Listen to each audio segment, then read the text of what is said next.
Film ফেস্টিভ্যালে আসলো, আমার সিনেমা দেখলো, বললো ওয়াও তুমি অসাধারণ অভিনয় করো। আমি বললাম ওয়াও তুমি অসাধারণ গোল দিতে পারো, ফুটবল খেলো, নাইস। স্পাইডারম্যানে তো দেখলাম ক্যামিও হিসেবে সে থাকছে, বাংলাদেশের মুভিতে আপনার বিপরীত অভিনয়ের কথা বলেননি। I would love to please, but আমার মনে হয় না বাংলাদেশে এমন কোনো প্রডিউসার আছে যে মেসিকে মানে এফোর্ড করতে পারবে। I don't think so.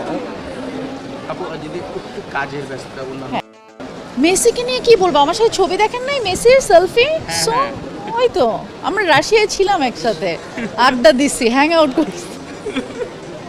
না ছিলাম না, এগুলো ভাইরাল করে। কেমন সময় কাটলো মেসির সঙ্গে?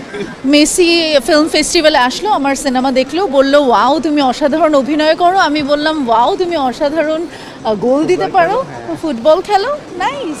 স্পাইডারম্যানে তো দেখলাম ক্যামিও হিসেবে সে থাকছে, বাংলাদেশের মুভিতে আপনার বিপরীত অভিনয়ের কথা বলেননি। I would love to please, but আমার মনে হয় না বাংলাদেশে এমন কোনো প্রডিউসার আছে যে মেসিকে মানে এফোর্ড করতে পারবে। I don't think so.